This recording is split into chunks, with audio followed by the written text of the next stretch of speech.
All right, we should be live. Welcome to the Michigan Law Show. My name is David Helm. I'm a litigator out of the Detroit area. And on this show, we talk about various legal things and try to help educate the public. Today, we're going to be talking about police shootings. And we also have a couple of guests with us today. We have Detroit Police Commissioner Willie Burton and Kent County Commissioner Robert Womack with us today. And the focus of today's conversation is really going to be about Christopher Schurr, the Grand Rapids police officer that killed Patrick Lyoya while on duty after a traffic stop, which then escalated into a physical altercation. So that's going to be the topic for today. I'm just going to make sure that we are up and streaming properly. And it looks like we are. So that is good. I'll turn my volume down on that so I don't hear any echo. Also with us today is Damien. Good evening, Damien. Hello, Dave. How are you? Not too bad. Excellent. My sidekick as of the recent videos. Hopefully he's having fun. I'm having fun. All right. And I'll just bring in Commissioner Burton and Commissioner Womack. And let's start with you, Mr. Commissioner Burton, if you wouldn't mind introducing yourself. I know you've been on the show before, but it's been a few years. Yes, absolutely. It's great to be back on with Michigan Law. I'm Commissioner Willie Burton out of Detroit, represent the 5th District. All right. And Commissioner Womack? Yes, I'm Commissioner Robert S. Womack, representing Kent County, which houses the city of Grand Rapids, as well as 9 other cities and 22 townships. Also, I am the co-chair of Governor Whitmer's Black Leadership Advisory Council, her statewide council. Thank you, Mr. Helm. All right. Well, thank you both for coming on today. So we're here to talk about policing in general, but with a focus on Christopher Schurr, or Schurr, I don't know how you pronounce his name, who was just recently charged with second-degree murder in the shooting death of Patrick Lyoya after a struggle.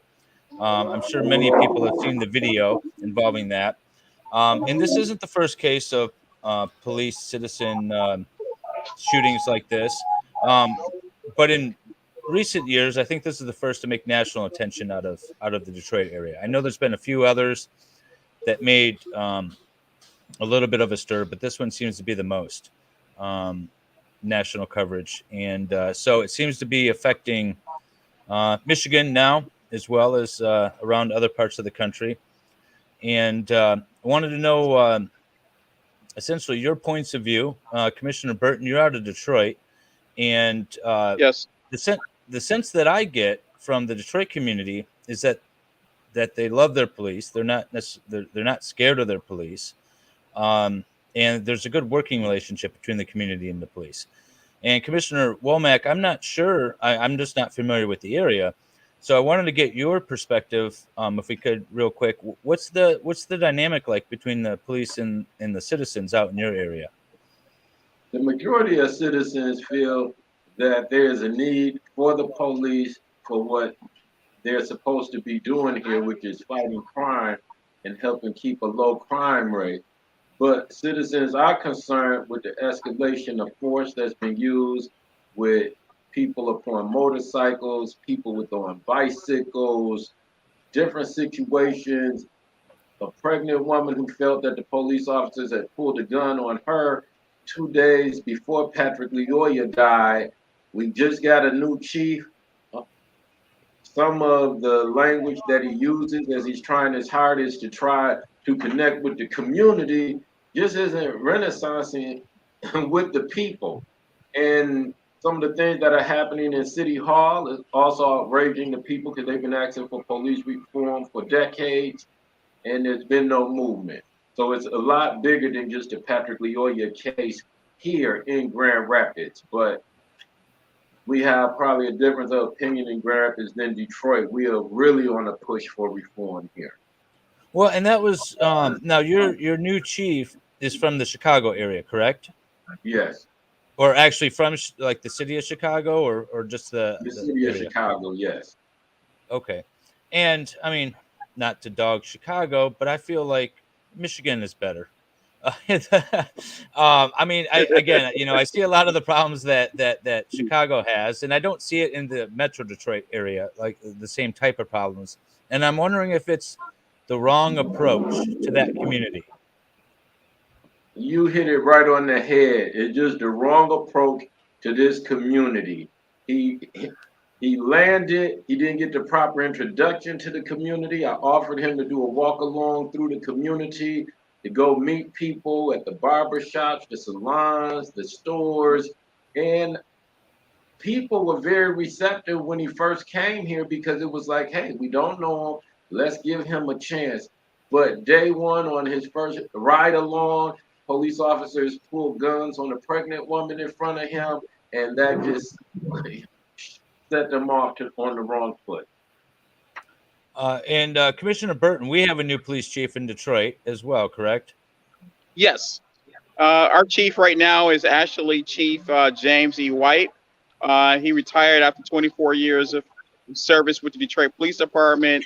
Later on, he went to work in Michigan Civil Rights Division, working for that department, and he just came back after a year to suit up to be the chief of police for the city of Detroit. Now, for years, we've had James Craig as chief of police, and he seemed to have a good rapport with the community. Do you see this current chief having that same rapport? Well, Chief Craig definitely had a strong rapport with the community. I mean, he's Detroit born and raised. He went to Cass Tech High School, so he also has an alumni base here. Very strong support from the community activists. Where James E. White also has something in common. He actually is born and raised in the city of Detroit as well. And I believe he went to Cass Tech, if I'm not mistaken. But the difference between the two is Chief Craig was definitely hands-on with the community. The new chief just recently made some smart moves when he brought in one of the officers was actually a commander that retired and brought her in as second deputy chief. And so she has a very strong working relationship with the community, which was a smart move by the new chief. Okay. Commissioner Womack, for years, the Detroit police officers were required to live in the city. Does the Grand Rapids Police Department have that same sort of restriction that the officers live within the city? No, the officers don't have to live within the city. The head of our oversight committee doesn't have to live in the city or ever have lived in the city. That is where we have a lot of problems, because when we don't have people that live within the city, and many of our commissioners that are on the boards are not from the city of Grand Rapids originally, so you don't have the grassroots connection. And with me being elected in from not only the city of Grand Rapids, but from the south side where the police over-police us the most, this is one of the first times that we've had a voice right there on one of the commissions. And it's just being found shocking by our mayor and others that somebody would really voice the opinion of those who haven't had a voice at that table for decades and decades. Now, how are the Grand Rapids Police overseen? Is there a different governmental body or a commission of citizens that oversee the police or anything like that in Grand Rapids? Well, we got a great guy doing oversight with the Office of Oversight and Accountability. His name is Brandon Davis. But when Brandon Davis asks for video, when he asks for police report, the police union is so strong that the police department just stands up to him, and he's a city employee, and they tell him, no, we're not sending it, So the Office of Oversight, they're not able to get videos and police report when Brandon Davis asks for those reports. The Citizen Review Board has no subpoena power, so they can't even call an officer in front of them to even have a conversation. in this situation, after Officer Schurr murdered Patrick Lyoya, they said he had 48 hours before they interviewed him. A month had passed and they still had not interviewed Officer Schurr. So down here in Grand Rapids, what they call the process is a joke. And the people have stood up and supported those of us who have said that this has to be taken serious. This isn't a witch hunt after Officer Schurr. This is about accountability and people to know that when people's lives are at stake, that playtime is over. You asked a great question, Mr. Helm, Attorney Helm. This is about us making sure that there is some type of accountability. The first real accountability that has been found with an incident involving a Grand Rapids police officer with any brutality or shooting has been the public outcry of them joining in to be public accountability and my bringing in national leadership to bring in the Department of Justice and others to look at this case, or at least when Al Sharpton said this investigation will be investigated, things changed in Grand Rapids and they knew this was no longer a joking matter. Have you, no, what kind of reforms have you been trying to push through at this point? De-escalation training, racial sensitivity training, because we have situations where the police chief and others are saying that when white police officers pass us by, stick their head out the window and say, "What's up?"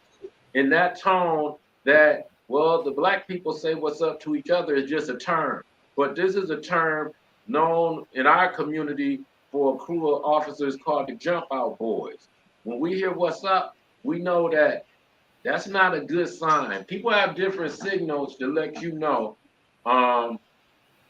when they want to disrespect you, and it shouldn't take a county commissioner telling the chief in the police station that this is not acceptable. It shouldn't take the entire community telling them this is not acceptable. You get thousands of blacks saying there's something we don't like seeing you do in our community, and they never say, hey, well, let's adjust that for better relations. They get on the news and they explain it off on why they can disrespect us, and we're to the point that we will not take it anymore. My kids are, one of them is driving just recently, and the other one's going to be driving soon.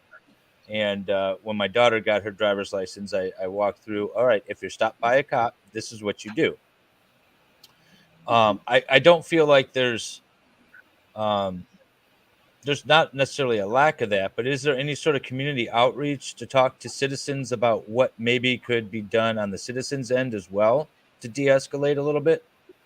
Last month, I was a part of working with a New York retired police officer on doing community training. We had it on Division Avenue, a major street here in the heart of Grand Rapids, Michigan. And we had only about 20, 25 people, but people were very happy to bring their young people out and kind of surprised to know what the real laws are, that you do have to show the police officer your identification. Also, just going through why you should stay in the car, even though it's not illegal to get out of your car. You don't deserve to die because you get out of your car, but also looking at what the police go through. Most of the times when they're shot is when they least expect it, you know. So just giving them a walk through what it feels like to be an officer, pulling someone over and letting them know what their rights are, and letting them know at the end of the day, if the officer is doing something he shouldn't do, let's beat it in the court. Don't try to beat it in the street because you can't win. Yeah, and that's what I say to a lot of my clients. You know, well, first of all, shut up, don't ever talk to the police, and then let's go fight it in court. But I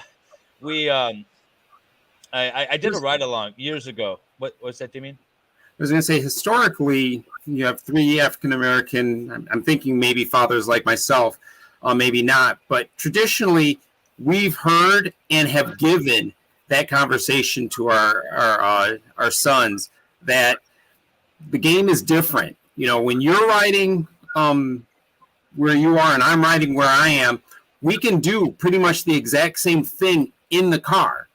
Yes. if something's going to happen, we're going to be treated completely different. For better or for worse, that's going to happen. And that's why that conversation normally goes from father to son that, hey, you got to do this. You got to do that. Your hands have to be visible at all times. Yes, sir. No, sir. You might not have, I don't raise my son to say yes, sir, and no, sir to me. But out in the streets, if there's a police officer involved, you say yes, sir, and no, sir.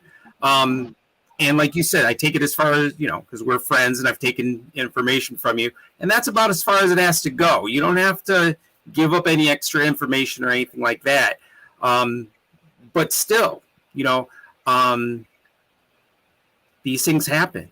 And I think that we haven't, as a community, a Black community, we haven't stopped doing that. I think it's gotten more intense. And if you're pulled over, I think the worry just goes up exponentially. When I was a kid, I did not worry nearly as much as I do now. And I drive much better and older and smarter now, and I worry more. So I don't know. It's been said by some police officers in the public, that the public has to have more what's the word he used? Respect for the police officer. If the citizenry had more respect for police officers, these things wouldn't happen. Respect is earned. You seem to disagree. Just respect is earned. Respect is earned. And like Commissioner Womack said, when you walk up and you go, "What's up?" That's not starting off on the right foot. That's not earning respect of the person. If you want to be treated as a professional, come to me as a professional. Hello, sir. Can I speak to you for a moment? These things go a lot further. When you come from an air of respect and not dominance, people are a lot more receptive than if they're being talked down to and talked at. I'm gonna back up now. I would agree with that. Just in my sort of interactions with the police. What I was going to say is maybe 10 years ago, I did a ride along with a friend of mine who's a police officer, and she got a call about suspicious activity outside of a party store, and she stopped two individuals, and one sort of jogged off, but she grabbed the other one and did a pat down and some questioning. And I'm sitting there, I'm freaking out in the cop car thinking, if that guy goes for her gun or tackles her, I'm defenseless. I'm just sitting here. I'm scared, and I'm not the one going up to the individual. It's a different perspective when you're in the officer's sort of shoes. And I like the idea of getting the community out to experience that. My other question was, do you think that this is these sort of encounters in this respect, has it always been there and it's just being more prevalent with everyone having cameras on their phones and social media, or is this sort of a newer phenomenon? Anyone else? Anyone? Commissioner Womack. Yes, there's always been some officers, let me say that, some officers that have been disrespectful. But the majority of the officers, when I was growing up, you could definitely run into officers that were professional. You still can see officers who are professional today. The sad thing is that the code of blue that we're experiencing in Grand Rapids, not only are there not officers that can say that out of all these incidents that one did something wrong or two did something wrong, it's almost like a blue wall. So the bad guys that make the police look bad, they support. Police officers that make mistakes or judgment doesn't mean you're a bad officer or you're an evil person because you made a bad judgment call. But there's nobody within the police union or the police force is going to come out and say, well, this was a bad judgment call. Maybe the officer should have called back up earlier. So the community, I know we saw that a lot with George Floyd. We had 3 or so officers standing around, and no one was saying, "Hey, maybe get off of them." You kind of see that in real time, right there. And those are the things that taint a police force. And not to say that it's right for entire police force to be tainted by the action of one or a few officers, but this is the reality of what we live in here in America, and they have to take notice of that and find a way that they can address it, that we are a police station, we are a team, but we are individuals. We do not all feel the same as every officer who opens his mouth or makes an action or reaction that the community does not like. They've got to find a way in between that to, if they want better police relations with the community. Commissioner Burton, has the Detroit police addressed the issue of de-escalation at all? You know, there's been times that they have mentioned de-escalation at board meetings for our officers, but you know, that's one of the things that Chief Craig was pushing when he was the chief of police, was a little bit more of de-escalation, and so I would really love to see how far that goes with our officers. We got a lot of rookies coming onto the force right now. And so de-escalation training is something that they're going to have to rely on for us engaging with the Detroit community. Do they have de-escalation training now in Detroit, or is that something we're still looking forward to? Yes, all of our officers are experiencing that I know of some form of de-escalation training. Yes. And does that incorporate things like PTSD training for veterans, or spotting at all veterans, or maybe the signs of maybe PTSD or anything like that? CIT training, which is crisis intervention training. So officers are starting to go through more of like a 40-hour block training, but you still have some officers that need some continuing training. And that's what I'm more so concerned about, whether or not they're receiving that training as well. I think that, having some evaluation training annually, I think is very needed with the Detroit Police Department. So a number of our officers as of right now have experience in training and still going through that training. I have a question to both commissioners. Go ahead, Dave. No, go ahead. What is the likelihood of 2 men per car being reinstated? I know when I was young, I was going to ask about that. The officers would ride 2 deep, and I think that holds each other accountable, and also, as Dave said, it's one officer going out into a situation basically with backup possibly rolling in, but not there currently.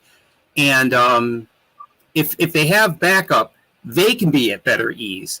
And also just a natural 2-on-1 situation, a citizen in a 2-on-1 situation is just going to typically act better. I mean, we grew up where we grew up.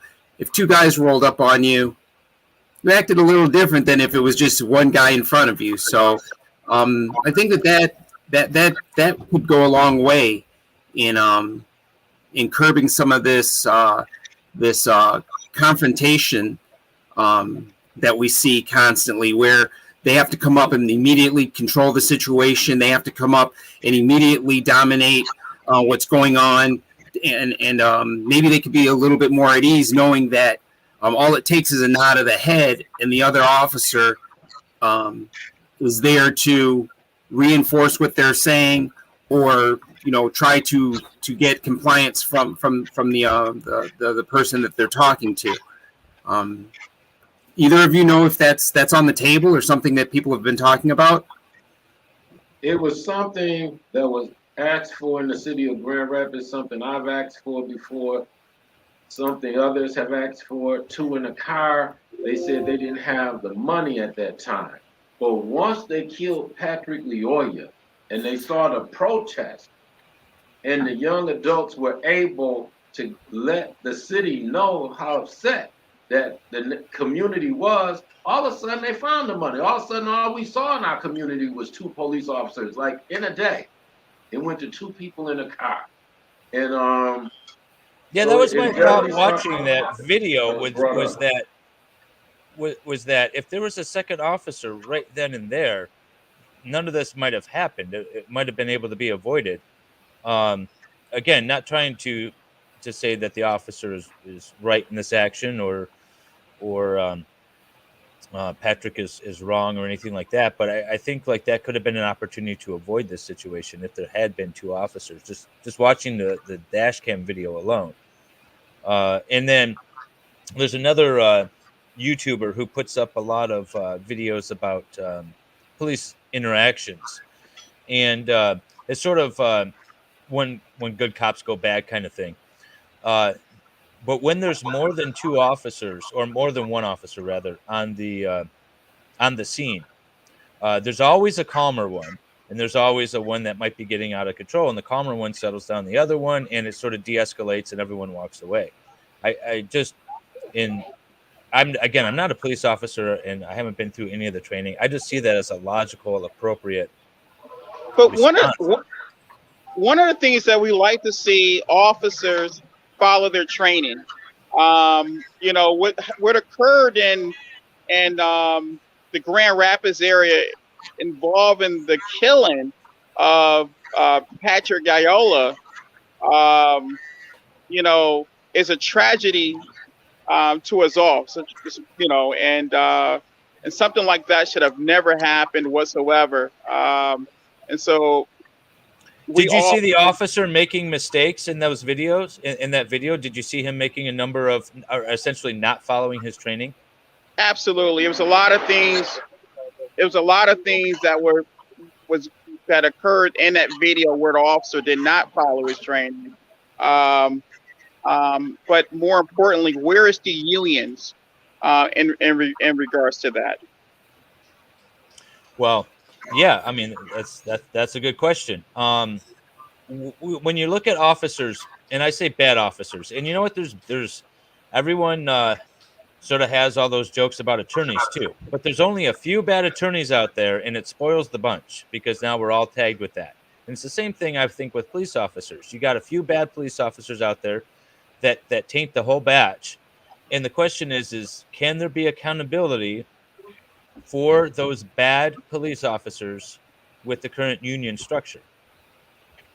No, they can't. Here, the union had the nerve after Christopher Schurr name finally came out. They had the nerve to put out on social media a picture of Christopher Schurr helping a black man whose hands were either white from the weather, white from lack of the hygiene to get lotion. It seemed to be a man that was very much in poverty, down on his luck as he was sitting on a sidewalk with some of his belongings. And they put that out with captions to talk about, see, he likes black people. He gets along with black people. We're looking like they have no clue how insulting this is. The union, we knew they would bail him out, but they put things on the social media that we're going to bail him out. We're raising money. They put on their site about how all the police officers are 100% in support of Christopher Schurr. And I'm looking at it like, this is not a football team, and this is not the Super Bowl. Us against you and you against us. We are all God's people. We are all citizens of the United States of America. And sometimes we see things from different angles and have a disagreement. But when that happens, we got to find some type of middle ground, or even say after this incident, where do we go from here? They have continuously, for as long as I've been in Grand Rapids, continuously to say we're over here. As they came out with Patrick Lyoya's whole criminal record. As I was told in City Hall, are you going to risk your career for a 2-time felon? It's like his life doesn't matter. But at the same time, I'm always told, why are you trying to bring focus to this? Christopher Schurr has a family. Yeah, I'm sure he does. But so does Patrick Lyoya. I see them both as human beings. But we have a court of law to meet these things out. and the city of Grand Rapids believes that the citizens I've talked to and the Lyoya family, of course, and myself, we believe that these charges are adequate. We believe that it's monumental that he was charged because it tells police officers that we will at least have our day in court. We are not a bunch of animals or a piece of trash. You know, that's not to say who's right or wrong in this incident, but we will be in court to meet this out. The charges, like most of the shootings that have happened in West Michigan, there's never any charges. There's never a real investigation. We hope this helps save lives throughout Michigan. Now, the prosecutor who brought the charges had made a statement indicating that this is not a political thing. It's not a race thing. We looked at the actions of the officer. We looked at the facts that we know them to be, and we brought the charges we thought were appropriate. Is that your position, Commissioner Womack?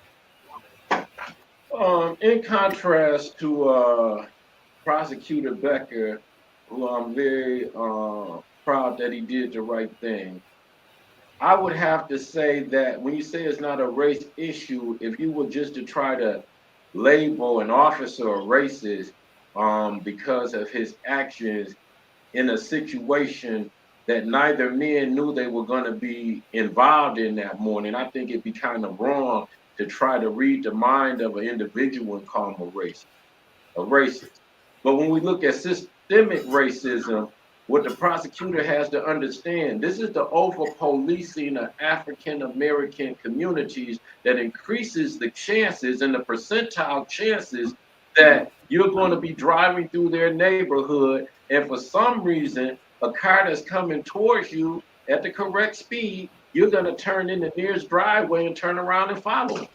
So it's also the training. When you're training these officers, I remember when I went to the training and they had these little fake cities and all of the little stores were like Miss Fanny's, Miss Tracy. These were stores that are in the African-American community. So the systemic racism, it goes into the training when an officer pulls me over and I say, why you pull me over? Because you're driving a high drug area. That's systemic racism. You're sending these officers out here believing that when they go to communities with people of color, that they're already in danger. You know, Patrick Lyoya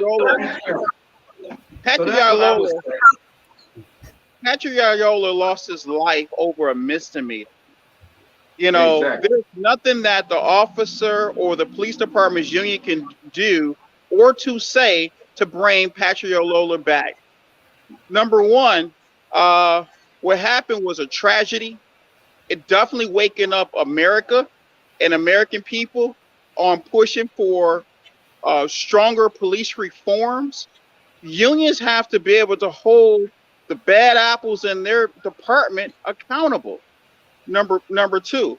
Number three, the shooting was never justifiable. What happened with Patrick Lyoya was nothing clear than what it was. It was an execution.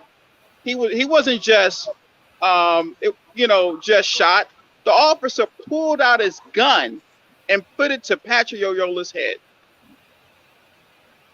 Yeah, the video. I mean, the video is bad. I mean, I can't imagine being in that situation and wrestling with somebody. The question is, I approach this as an attorney, and I look to the jury instructions most often because that's what the jury is going to be given. And I'd like to ask you something, Attorney Helm. What's that? I'd like to ask you something. As I gave you my opinion, a little in contrast with Prosecutor Becker, but acknowledging that there may be an angle he's taking why he says race is not involved if it's the two individuals. But when you look at the systemic policies and over-policing of African Americans as an attorney, what do you think about the over-policing of African American communities? Do you believe that exists and it's something we have to look at? I believe there is over-policing quite a bit. My experience, obviously, I'm not a black man, so I don't have that same experience. But I do have the experience of being a teenager and the police constantly looking at you and constantly pulling you over and constantly trying to search for contraband or whatever else when you're literally doing nothing except driving down the road and maybe speeding a bit. But with regard to the over-policing of the Black community, I'm wondering if there's a difference, and if we're able to identify the difference between racism or stereotypical racism and profiling. Because I see some advantage to profiling. Not that an individual is necessarily guilty because they are in an area or looking away or doing something, but us as humans, we tend to profile. It's just our natural way of doing it. And it does have, in my opinion, some advantage, but it's not the be all end all. And it shouldn't be, it shouldn't be grounds for over policing or approaching somebody just because they have a certain look about them. That's not what I'm saying. What I'm saying is if you have, say, a motel that's notorious for drugs and prostitution, and you have and the community wants to try to clean that up, of course you would send more officers there. And if you happen to see a woman dressed in a very short skirt in the middle of the day, sort of engaging in maybe prostitution-like activities, maybe you watch her.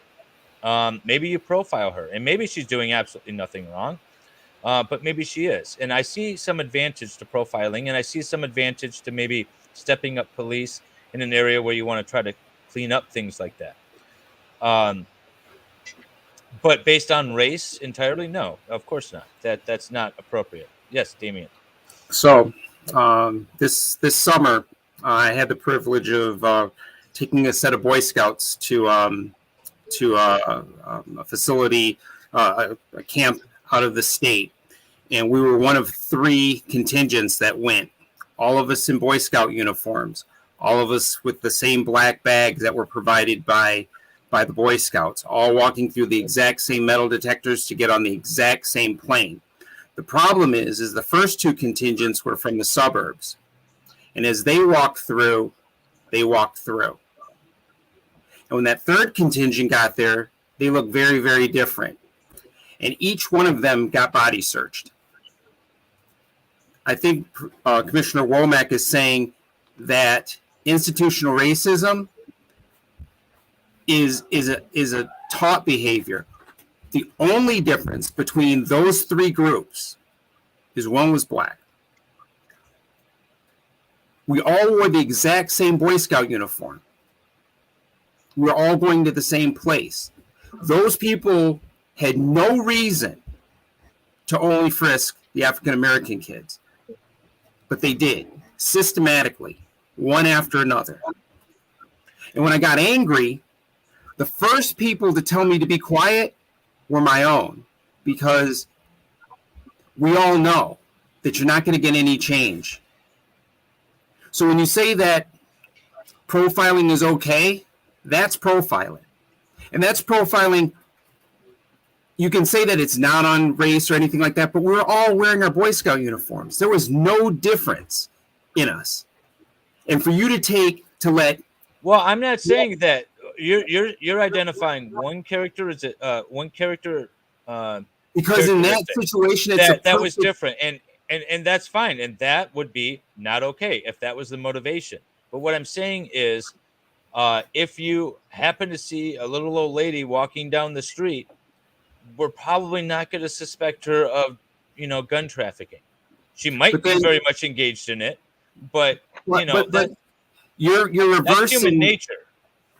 But in this case, we were all Boy Scouts. I mean, I can understand if there was something different. We were literally all in the exact same uniform. Wow. And they didn't stop any of the Caucasian scouts. Not one of them. They let every one of them walk through. But then systematically stopped every African American scout. So when you talk about profiling or uh, anything that is basically subjective and predeterminative, you have a problem, and that's that's where I'm going with that. Once you allow, it's one of those things when you allow a little bit in, you can't. That subjective nature of an individual is allowed to run amok, and I'm not saying that they're not supposed to defend themselves. I'm not supposed to say that little voice in their ear that says that person might do me harm, they're supposed to ignore it. That's not the case. But on the onset, they have to treat everyone equal, and that's all anyone's asking for. What are you going to say? Oh, sorry. I thought Commissioner Burton wanted to say something. I'm sorry. I totally agree with Mr. Morse that once you allow some of this profiling, the individual, there's no telling where his limit or scope is going to be, and it tends to change from officer to officer.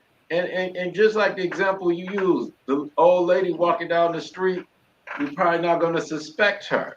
But me, coming from the neighborhood, coming from the streets, being able to see what the police couldn't see, knew that's exactly how drugs are moved through the neighborhood. The person you least expect has the biggest package, while you're over here getting the guy because you might not like that his pants are sagging a little bit or something on the corner, and you think, and you get a couple rocks, but the bricks are being moved by the old lady or the guy that's wearing the pastor's outfit that you don't know is not a pastor. Or on what looks I'm like I'm not saying that you need to stop that individual or or approach that individual at all. What I'm saying is maybe I can give it this way, and I'm probably going to try to do this without incriminating myself.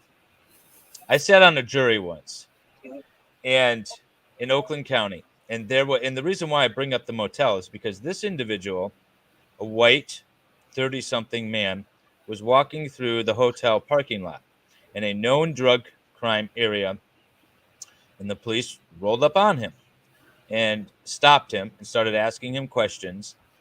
He, in my opinion, rightfully resisted the questioning, and then which led to the police trying to arrest him trying to get away, a little bit of a scuffle, and then he was eventually arrested, thrown in the police car, and while he was in there, he kicked out the rear window of the police car and was then taken away. And so he's being charged with malicious destruction of police property and resisting arrest. And in that jury, once we heard all the evidence and we went back to that jury room, we said, why the hell is this officer even walking up to him? He didn't see him do a thing. He literally happened to be in a parking lot of a known drug hotel area. Fine, we'll assume that it's a known drug hotel area. That could just have easily have been me and my car broke down and I'm walking through to get to the gas station. And why is an officer going to then be approaching me? So we said, no, he's not guilty of resisting arrest because the officer should have never gone up to him in the first place. However, once you're arrested and you're in the car, maybe don't kick out the window. So we found him guilty of that one.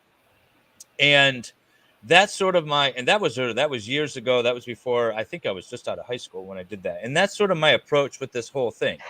Like, leave me the fuck alone unless you have some specific articulatable facts that I'm committing a crime or about to commit a crime. And so when I say profiling versus stereotyping, I'm not saying that gives you grounds to approach somebody. What I'm saying is maybe you want to increase the police patrol in that area because you know there's bad things going on and you want to kind of deter that. But also, like you said, if you know that the little old lady is the one that's that's delivering the bricks, then maybe keep an eye on her. I'm not saying approach her. But not every lady that's an old lady with a cart, and not every young person who has their pants sagging is carrying drugs. So the police need to remember they need to come and be peace officers. We have detectives, undercover agents who watch and work to find out where there's true crime going on, how we can solve murders, how we can stop murders. These are peace officers that are coming in and sometimes escalating situations so they can go back at the end of the day and say, this great movie scene that they've been a part of. This is like real people, real lives at risk. This is not a movie. Patrick Lyoya is not coming back to life. After this officer escalated the situation, put a gun in the back of his head, and pulled the trigger. Speaking of that, do you think, two questions, and I'm gonna try to hit them both. No knock warrants and SWAT teams. Do you think the existence of the no knock or the proliferation of no knock warrants and the existence of SWAT teams in, say, any town America, small town America, do you think that has increased sort of these negative police and citizen interactions? Either one of you. I have a thought, but I'm gonna wait because I just finished answering one. The biggest problem I see is it's normally uniformed officers causing the most damage. Like Commissioner Womack said, if you're going to if you're going to do precog type work, you're going to investigate the situation, ascertain where the problems are, and then try to make an arrest. Typically, those people will never interact with a person in a way that would escalate and cause a problem. They would be in no uniform. They would be trying to be humble. They would be trying to fit into the community. And anytime you put someone in a uniform situation, those are normally big problems. SWAT team, heavy uniform. Let's just call it what it is. That's battle gear. Very much military style. Yeah, they call it battle rattle gear. Officers who are, on patrol, just seem to escalate situations. Once SWAT, I guess, the no knock warrant and the SWAT teams are second tier policing. They show up after the fact. I guess my question is more along the lines of the fact that many officers are trained in SWAT. They'll go out and do their normal road patrol, but they'll also be part of the SWAT team. Do you think that sort of, I don't know how to say this, boosts their ego in a way where they want that sort of excitement, where they're looking for that sort of excitement? Or do you think there's any, even if it's subconsciously, has that had any effect on this? I guess is what I'm getting or going with. Commissioner Burton, you have any thoughts on SWAT and no knocks? Do you think they're contributing to, I guess, the man on the street interactions going south at all? We experienced something similar like that here in the city of Detroit, where the young girl by the name of Ayanna Jones, when Warren Evans was the chief of police, they raided a home, and in the end result, a young girl were killed. They had a film crew that was out filming Detroit Police Department at the time when they raided a home, and that was subject to a no-knock warrant. And so that's also one of the lists, one of the line items on the list, a tall list when if people want to see more police reform. But we also need to push for stronger police oversight and hold those bad apples, hold them accountable. But also officers' disciplinary, any actions or things of that nature, that should be able to go with that officer when they try and apply for another agency or another department. Before, you haven't had that. An officer can mess up with one department and go and land a job and start a new career with another agency. And so that's another thing that many people have spoken across the country about adding that the officer hearing actions to be part of police reform. I would also like to add that Breonna Taylor, who the no warrant the no-knock warrant bill that's being presented by Erica Yancey of Flint, Representative Yancey of Flint, is actually from Grand Rapids, Michigan. Breonna Taylor is from Grand Rapids, Michigan, even though she died in another state.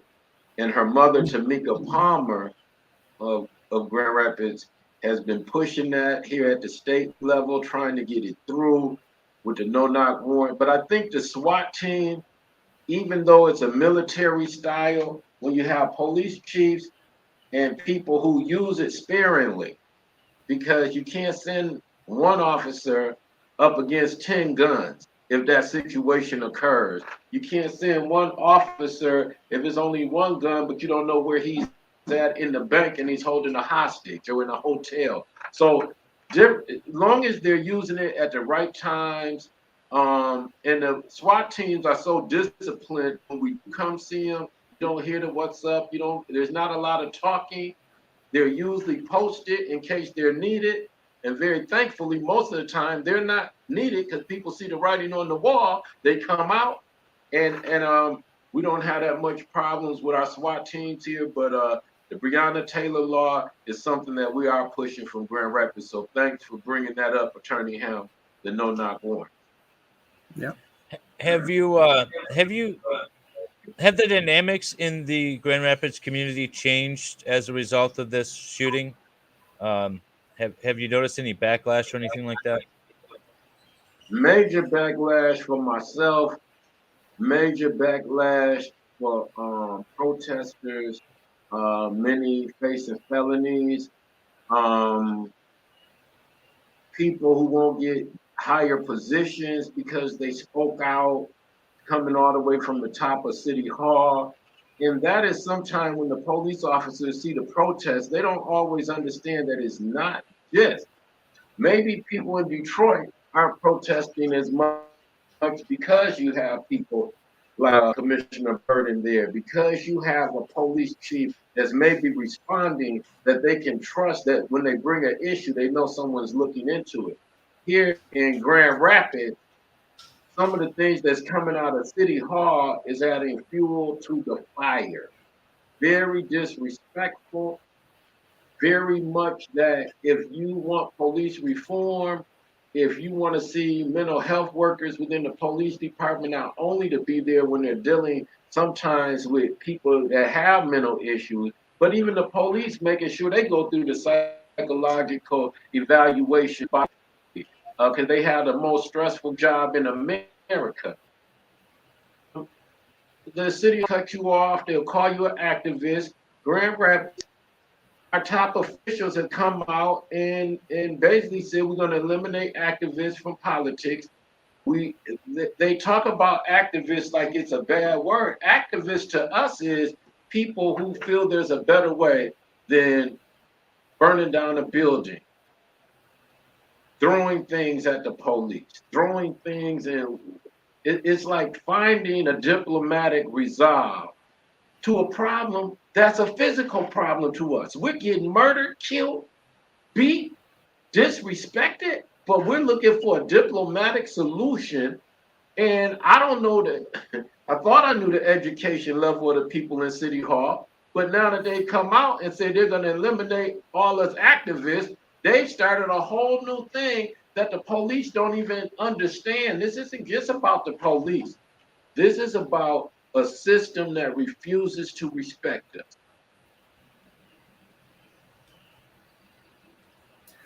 That's what I alluded to, Dave. I mean, when everyone's wearing the exact same uniform and you choose for whatever reason, I'm not to only investigate a certain set of people coming through your checkpoint, that's institutionalized, that's trained. That it wasn't the funniest part is it didn't matter if the TSA agent was white, black.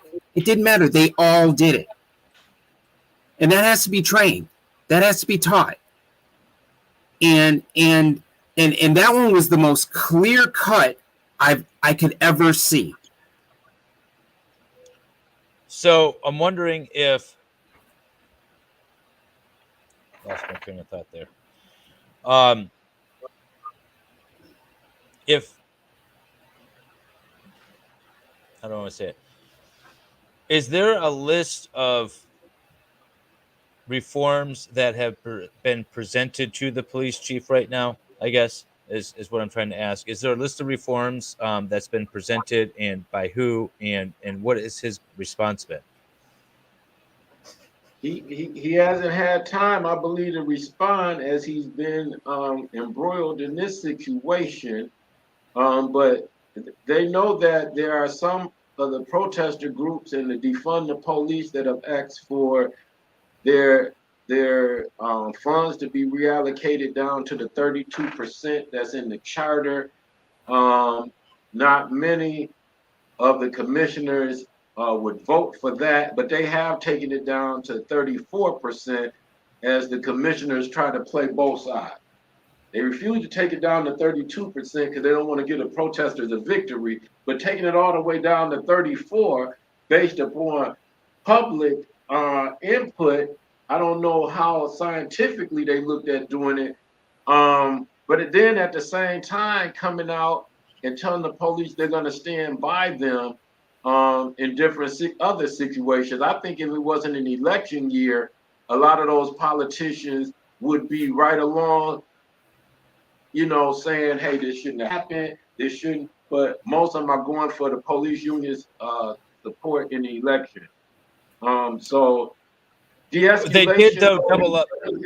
De-escalation has been the refrain, as de-escalation training is one of the top things that's been at the top of those of us who have been asking for police reform. So to keep it short, I will say that the city of Grand Rapids and the chief very well know what the majority of the people in the community are looking for. Now, I had a client of mine maybe 5 or 6 years ago that was a Iraq War veteran, suffered from PTSD, and unfortunately decided to use alcohol to self-medicate, and got into an encounter with Downriver Police Department, and there was a severe lack of de-escalation training, especially dealing with a veteran suffering from PTSD. And looking at the vehicle, looking at his bumper stickers, looking at his license plate, looking at his Marine Corps vest that he was wearing, it was fairly obvious that he was a veteran. And at that time, I pushed, and Kevin Dietz through Channel 4 ran some stories trying to push for de-escalation training, as well as the ability to recognize veterans who might be suffering from PTSD. And that was, like I said, like 5 or 6 years ago. And to my knowledge, nothing has happened with regard to that. What do you think it will take in order to get this training in place? Because we've been talking about it for years, at least as far as I know. The city of Grand Rapids might be a model city on how to get this police reform and de-escalation training. The community has been going to city hall meetings for about 3 to 4 years straight. Since the Patrick Lyoya shooting is restarted, they haven't missed a meeting. The meetings are being shut down. Not that I want to see them shut down, but the time that they're spending listening to hundreds of members of the community, taking away their time for pertinent things that they need to do. So they know that they cannot move on and really handle any issue sufficiently until they do police reform. I would say that community members coming out is good. I would say to community members that freedom of speech may allow you to use profanity, but in this digital world, our children, our high school students, our middle age, there was a 13-year-old that came and spoke from City High School. So we have young people, even younger, watching, seniors that don't want to hear the profanity if the family is watching the meetings.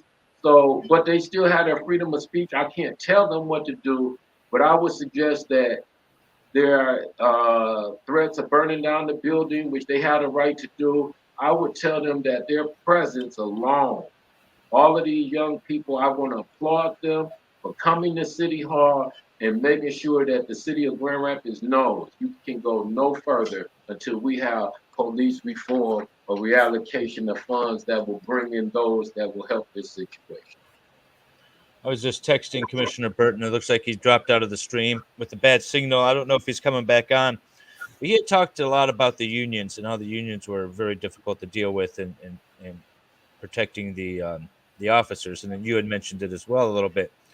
Do you know if there's any pending legislation to deal with that union protection?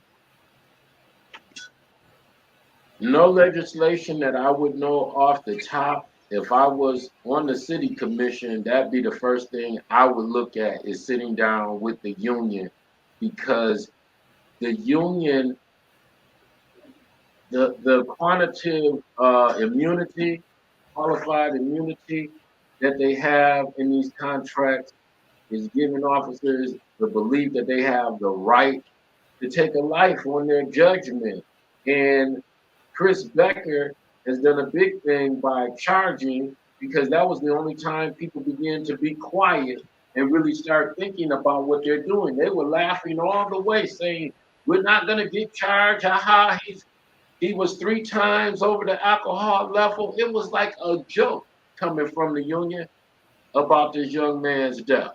But just that charge alone lets them know somebody stood up and said this man's life was something. Like I said, if I was on the city commission, I'd call a meeting with them immediately to let them know that we have to look at these contracts. You have to be more responsible on the things you're saying, because the union arguing back and forth with the community. If a riot breaks out, if buildings are burnt down again, if windows are broken again, that's going to cost the community. That's going to cost the city. The young people that may have been involved in some of those that went to prison, that's still a young life that went to jail because the mind was too young and to understand what to do when oppressed to that level. So we're losing young people to the prison system that don't belong in prison. They're there because of the city hall not doing what they're supposed to do and making this bubble over to the riots we had just 2 years ago in Grand Rapids. And now we're on the brink of a second one because of our mayor and the things that are happening in the city hall. Now, Darren Chauvin was written up as an officer or for bad conduct as an officer many times before the George Floyd incident. Do you know if this particular officer, Christopher Schurr, I think his name is, do you know if he has any past record at all? His record is not spotless, but it's not a bad record. But every 2 years, the records are expunged for police automatically in Grand Rapids, Michigan. You can't see their record only 24 months back in the state. So that's Really? another problem we have at the union. Is that a union contract? Is that a city ordinance? What is that? That seems not right. The union. Really? And what the new commissioners don't understand is that a lot of this, the police union was able to get on the books back in the 60s and 70s, and we know what was going on at those times in cities like Grand Rapids, Michigan. So a lot of those are still there to this very day.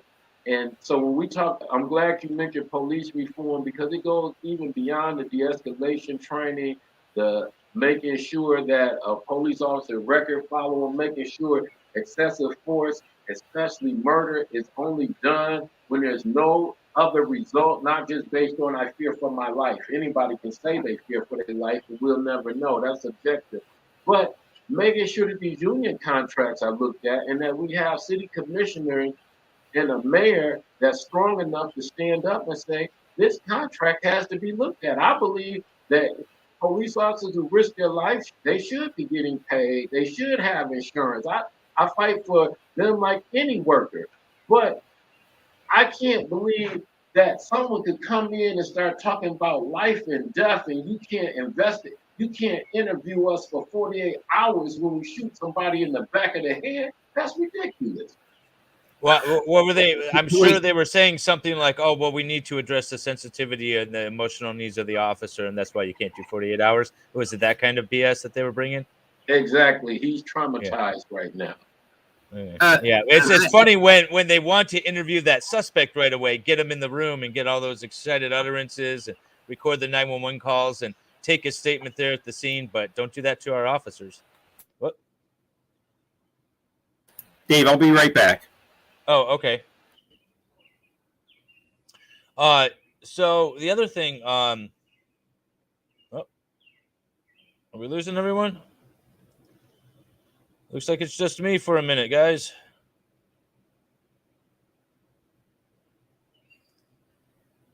All right. Well, let's see here. Okay, since while we're waiting for Commissioner Warwick to come back, or Womack to come back, and Damien, let's take a look here at the statute. Or sorry, rather the jury instructions for the use of deadly force in self-defense, because Commissioner Womack had brought that up, and I want to make sure it's clear. That's might be pretty hard to see, but let's see if we can take a look at this. Oh, we lost him.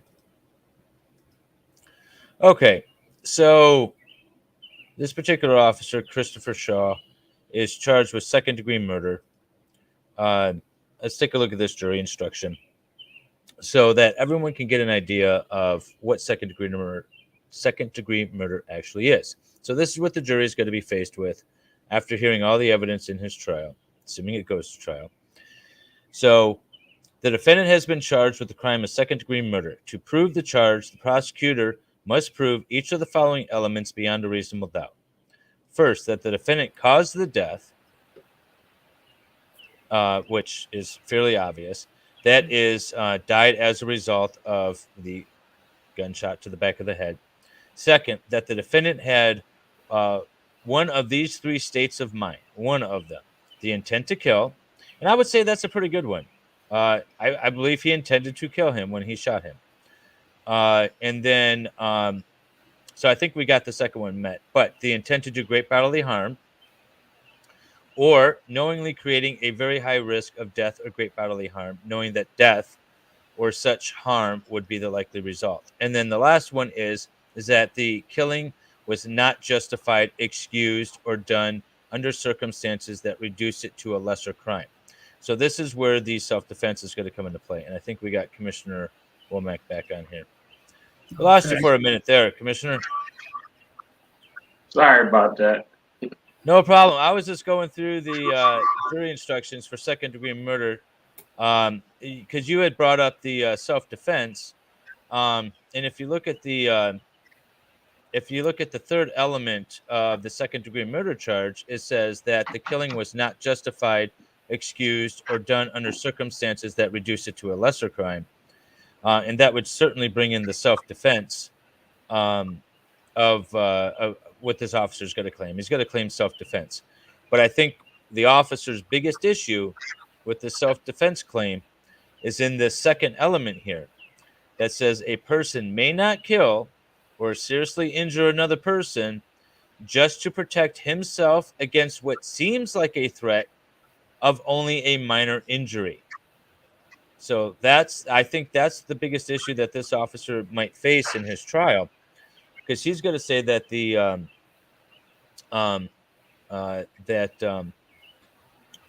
it's Patrick, right?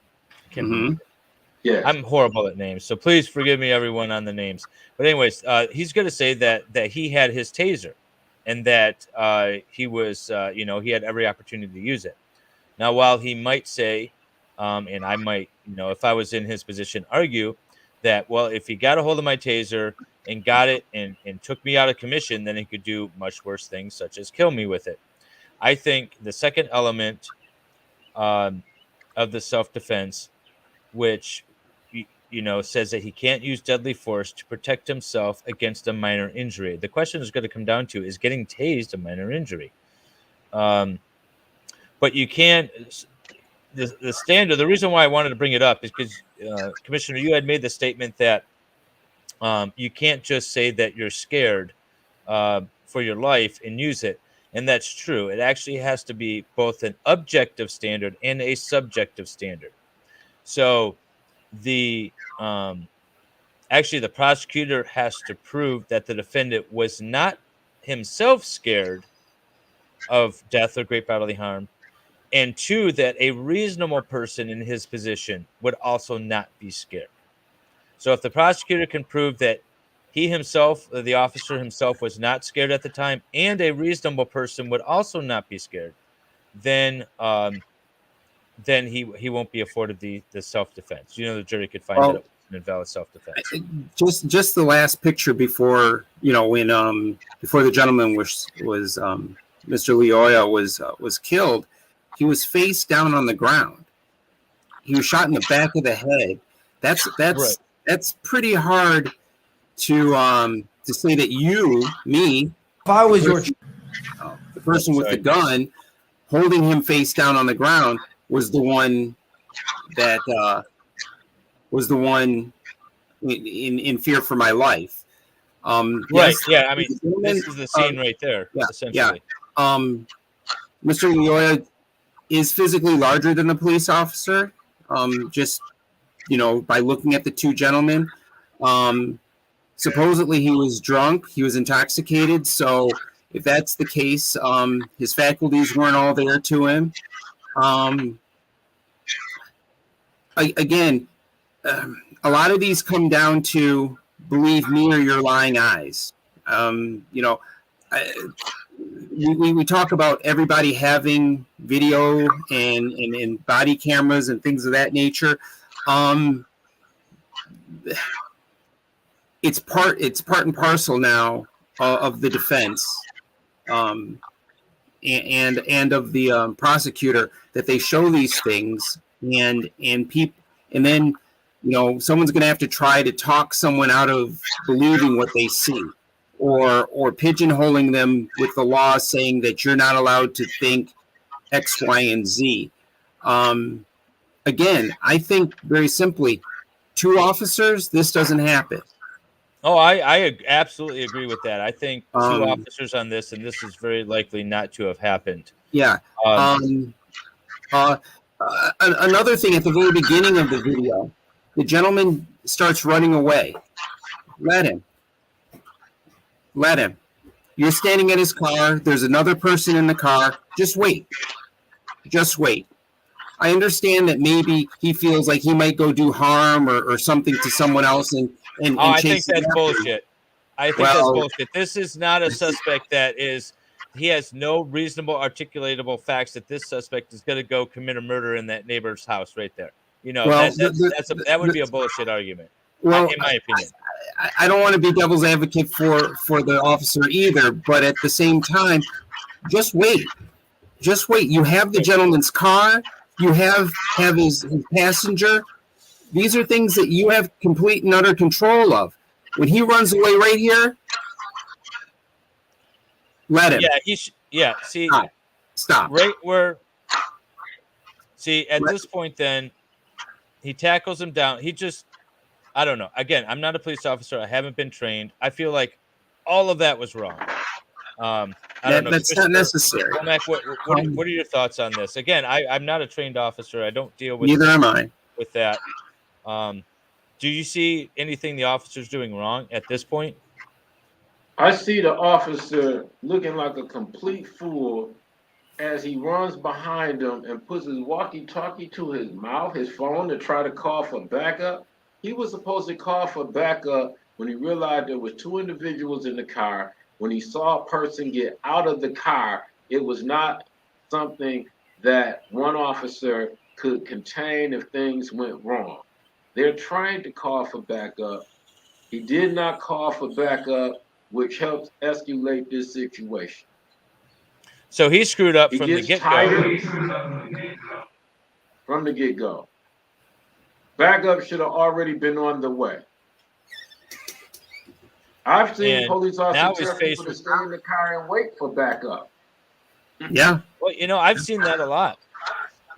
I've seen it, myself, just been pulled over and, you're just sort of sitting there and the cop is not really walking up, and then all of a sudden another cruiser pulls up and then he gets out. I mean, I've had that experience before. Yeah. And again, a lot of these, it is a single officer. If anyone has had a altercation with another human being, two things: the outcome isn't given. You don't know what's going to happen in any altercation with another human being, and almost every training of any sort starts with put distance between yourself and the other person. Right. And to actively run after another person like this is doing the very opposite. And well, I don't necessarily see anything wrong with a police officer chasing down a suspect. I just think he did it in the completely wrong way. Again, from a non-police officer point of view, I could think of so many different ways. I see too many opportunities for him to handcuff Patrick Lyoya. Too many. Mm-hmm. He seems more. Well, handcuff him, or even man's head and stick it into the mud, which he did. He seems more interested. He also kicked the young man in the face 3 times. When you get a chance to watch it the way we watched it, kneed the young man in the face 3 times, hit him in the face 3 times. He actually took some prongs out of the young man. When you get a chance to watch it bit by bit, you say, well, where did he get this chance? Like you see on the body cam that he's taking they say the prongs never engaged, but they show him pulling these prongs out of the young man while he has him down. So there's a lot that this officer is doing very quickly, but one thing he's not doing is securing this man in handcuffs to de-escalate this situation. He is a classic example of what some police chiefs have told me. One in West Michigan and one on the east side. 2 police chiefs told me they use this video to show officers what not to do. That is going to be the legacy of Christopher Schurr. His actions will remain for Michigan police to watch to the end of time on what not to do when you pull over a car with 2 individuals in it. Now, I think I have it queued up in the right position, but I wanted to play this and then tell you what an officer that I know, a police officer that I know, had commented on this particular part. We'll just see here. Okay, why you gotta do all that, bro? He good, man. That was the sound of a taser discharging. Mm-hmm. I don't know if we can get the audio.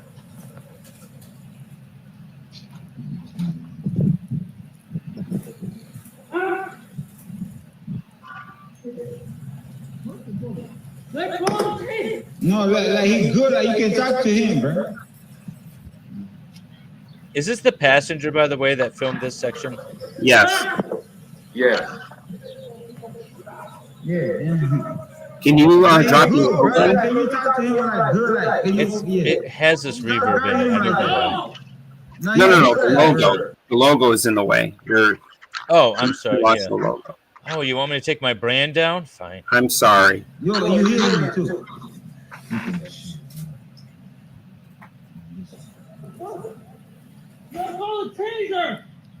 No, he ain't grabbing the taser. I see that. What interests me, Keith, if you can pause it for just a second. Yeah. Well, what I was going to say is there was an officer that I know, and what he had said is that if you listen to the officer's voice, he is out of breath. He is out of fight. He can't physically sustain this struggle much longer. And that, he thinks, is an important factor to take into consideration. I didn't know what you all thought about that. He's a bigger man than him. Also, go ahead, sir. I'm sorry. I was also told by an officer within the first week that this came down to an officer who had exhausted himself and was tired and decided to bring an end to this struggle by pulling out his gun and shooting this young man in the back of his head.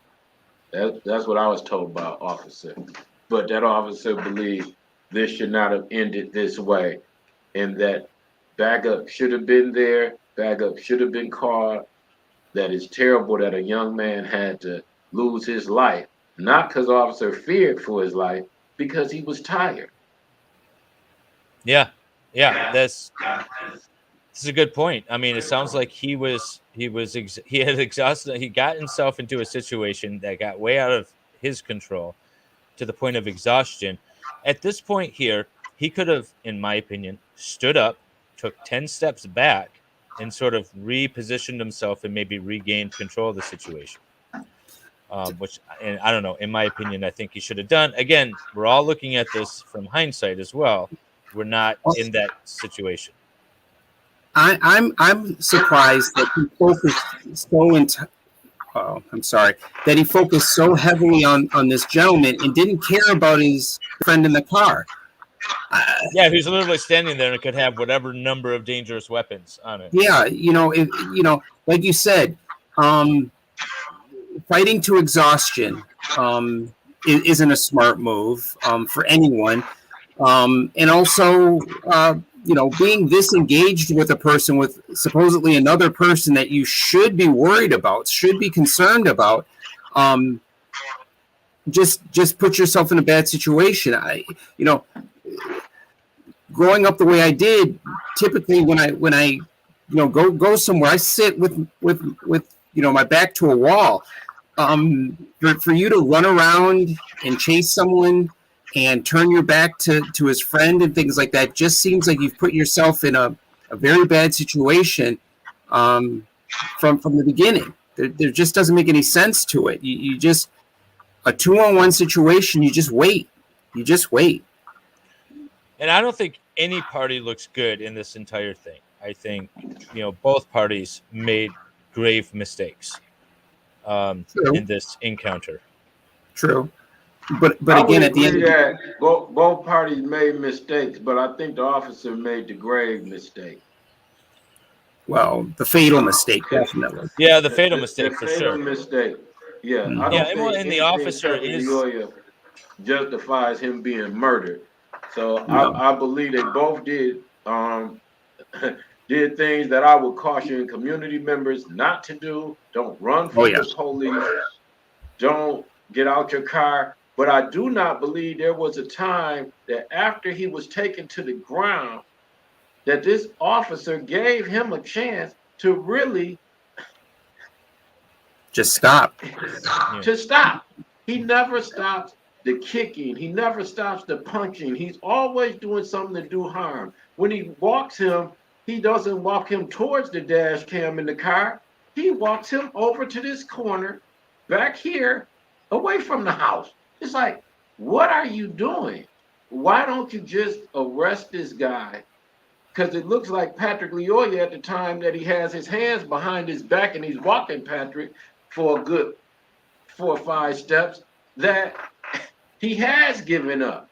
I don't know what was in the officer's mind, but as you said, Attorney Helm, both community and police can learn from this video on what not to do.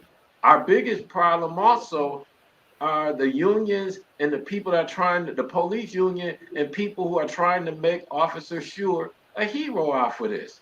That's what they were doing until he was charged, as if this was really like a game of cops and robbers, and one person had just ultimately done so much that they don't deserve to live even before this situation has happened. Is how they painted Patrick Lyoya, while they painted him as a hero, and were mystified and shocked that Black and white people, not just the African American community, Black, white, Hispanic people of all colors were asking, why did this man have to die?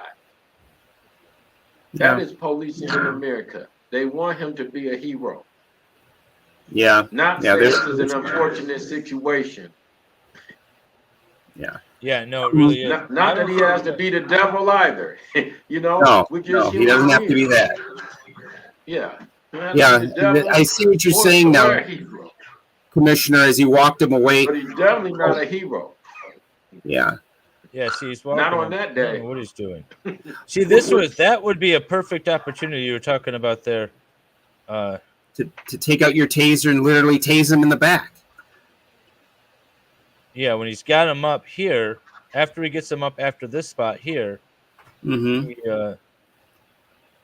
Yeah, pull your taser and tase him in the back. I don't know. There's so many times for him to take, like I said, like 3 steps back, get 10 feet back, and just regain control of the situation. When he Yeah. pulled his gun out, he might have been tired, but if you got enough strength to pull your gun out and put it to the back of my head, believe me, your next orders will be followed to the fullest.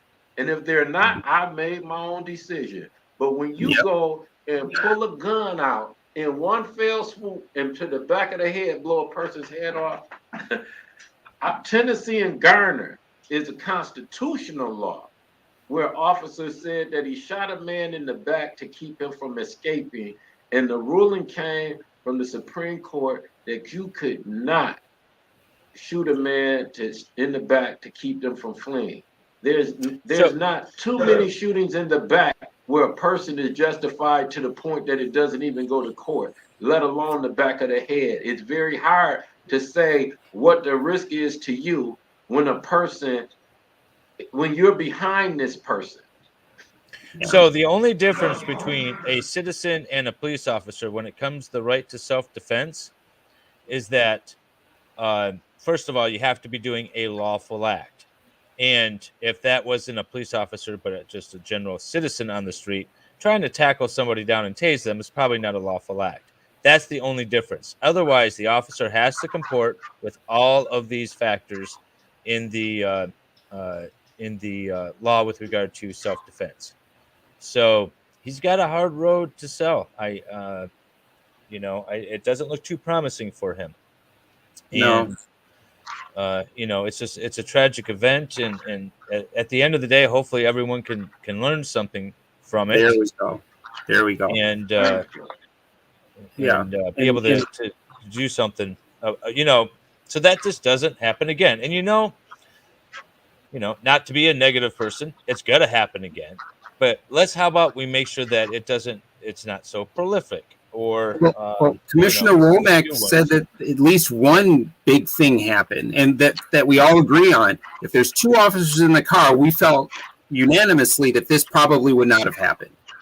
And if they got 2 police officers in the car, and they could be held to that, okay, evidently you can do it.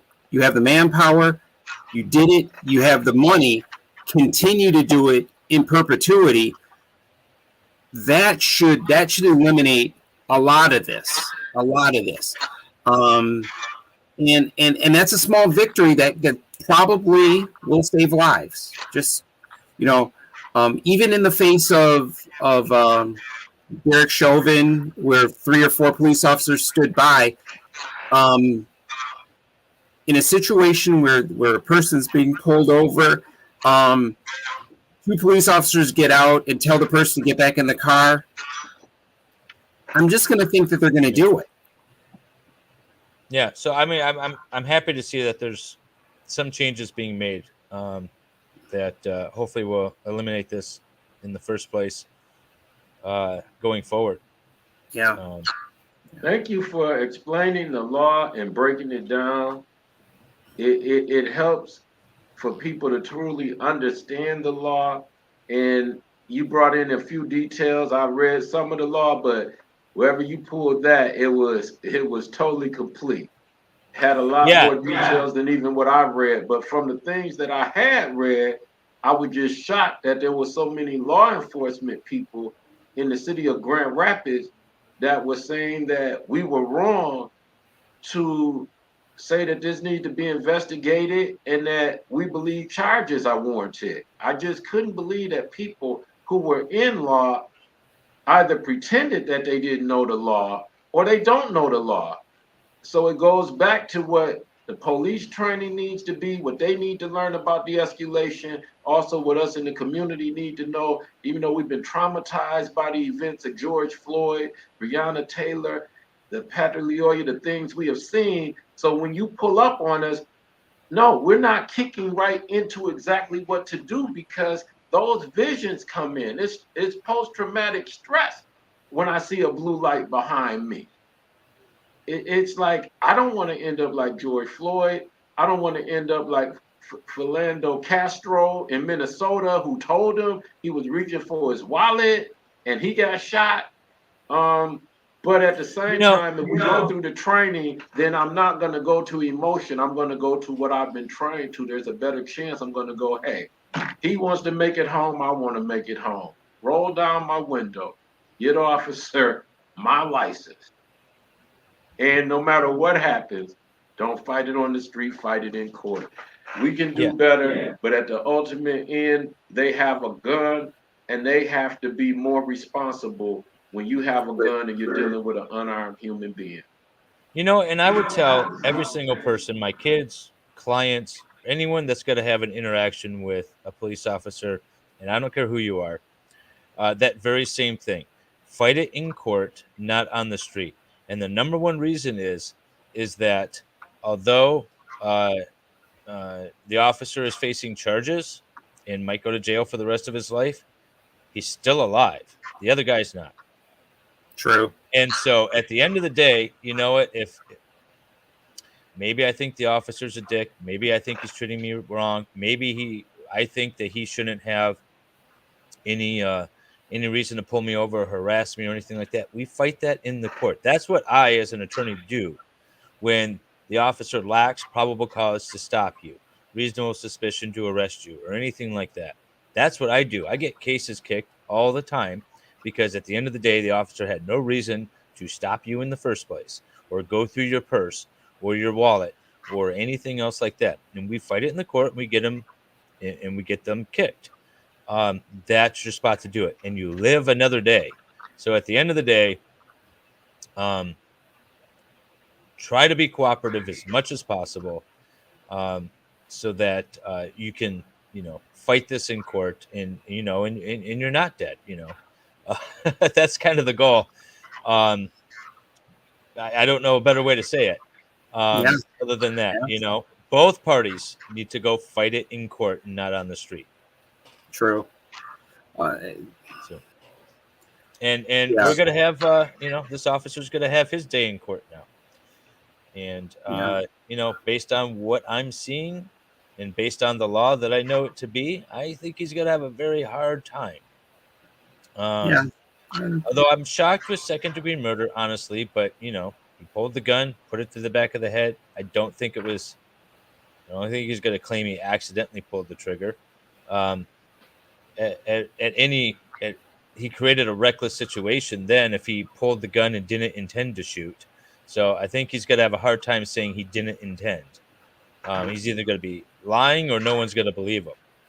I think second-degree murder is the appropriate charge, although you would think maybe it should be manslaughter, but I think second-degree murder is the appropriate charge. And his only defense is self-defense. So you have to convince a jury of his peers that that he himself was in fear of great bodily harm or death, and that a reasonable person in that situation would also fear of that. And if his excuse is I was tired of the fight, like Commissioner said, that's not going to work. It's not going to be sufficient. So we'll see. These cases unfortunately take a long time. It'll be at least a year probably till it goes to trial. And Commissioner, if you don't know, we do. I am streaming some trials and some hearings on this channel as well. I've been covering the Crumbly parents for a little bit. We've got another trial starting July on a case up in the UP where a college student has brought a firearm to his college, checked it into the armory there, but had made a post online and he's being charged with making a terrorist threat, and some other things. So when this case as well, when Christopher's case goes to trial, if it goes to trial, I will be planning on streaming that as well and following it. I think it's important for people to see the legal process, watch the court hearings, see how these things unfold, and see all the evidence for themselves. We got a comment here. Let's see. Matthew, how much does it cost to fight a case on average? Thousands. Tens of thousands sometimes, depending on the type of case. But yeah. So it's not It's not a cheap thing. You know, the other thing too is whether you're an officer or the suspect being arrested, criminal cases, whatever end you're on, are extremely stressful, time consuming, and expensive. And they will, even if you win, will ruin your life to the extent it will take you years to recover. So let's try to avoid the unnecessary criminal charges such as murder, but even resisting an officer. Assume you did nothing wrong, but you want to resist the officer. Those charges are going to get expensive. I had a client that just spent about 10 grand on the resisting officer charge. And you know, we ended up settling it and pleading it down, and in, you know, getting a favorable outcome, in my opinion, based off of all the circumstances. But still, it's very expensive, and very stressful. So when in doubt, let's try to avoid circumstances like that where we could minimize the criminal impact. That's my advice. Yes. I know, but what do you? Sometimes Yeah. you can't avoid it. Sometimes they're going It's not after that you it. can't avoid it. It's that it comes to you, you know, and disproportionately it comes to me, you know, or Commissioner Womack, or people of color in general. And that's the problem. And that's where the systematic change has to come in, you know, and again, if this wasn't being looked at like it initially was, until people protested, until people went out there and made a noise that the city of Grand Rapids couldn't look away from, it continues to happen time after time after time. And as long as it keeps happening, you know, you get rich. I mean, I love you to death, Dave, but you get rich in this. And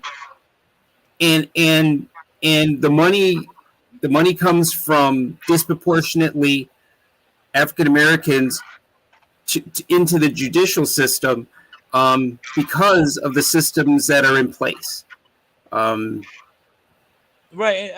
I understand that, but and I'm not trying to say that there's not circumstances that are, you know, 100% in one person's control or the other, and not that there needs to be, you know, changes in the system itself. But in the interim, the reason for my statements are, if you're getting pulled over or you're getting stopped by an officer and you believe it's absolute bullshit, still don't arrest. Just don't make it worse for yourself in the interim while we're trying to fix stuff. You know, that was kind of my point. I understand. I just And, wanted and whatever circumstances you're facing, you know, they could all be different. Just try not to make it worse. You know, roll down your window, like, you know, and hand them your ID. Keep your hands where you can see them. Don't get out of your car. And while, you know, maybe you were stopped driving while black, let's deal with that in the courtroom. Let's not try to deal with that on the street. and then we're going to leave it to Commissioner Womack to take it to the second level and deal with it in the courts and deal with it in government, and hopefully get some systemic changes. So not that we take food out of your mouth, Dave, but, you know, cut back on how many times you have to go to court. How's that? I'm fine with that. Okay. I'm going to try to do this YouTube thing more and more. Commissioner, thank you for being on. I don't think we're going to get Commissioner Burton back on here. He wasn't responding to my text. I don't know what happened. But if do you have any final thoughts? Please. I want to thank you for having me on the show today. It was just great to be here with Commissioner Burton, Attorney Helm, and you, Mr. Morse. Enjoyed your comments today. I want to thank the city of Grand Rapids, the community members, the protesters, everybody in Grand Rapids that when I came out and said, let's get this video shown and get a chance to see what happened, I just want to thank the protesters, the community, for coming out and continuing to let the city of Grand Rapids, Michigan know that we cannot go any further until there is some type of change. Thank you so much. All right. you. Thank you. Because that will help save lives not only in Grand Rapids, Michigan. When he was charged, I definitely need to thank Prosecutor Becker, who says his decision was not based upon anything else. We will never know. All I know is that the pressure I'm under, the threats I'm under politically, I know he's going to share some of those same things are going to happen to the prosecutor. So I do have Prosecutor Becker in my prayers. I got my community in my prayers, all the people that's coming out to continue to let the city know that if they did police reform, when they first asked that Patrick Lyoya would be alive, and just thank everybody in Grand Rapids and Kent County that put a message out to the whole state of Michigan that Black Lives Matter too. Thank you. Thank All you. right. Thank you. Thank you for coming on. You're welcome anytime if you want to comment about other things. And thank you very much. I guess we'll end the stream here now. Damien and I will be back on Friday to do a 2-part stream on the January 6th hearings.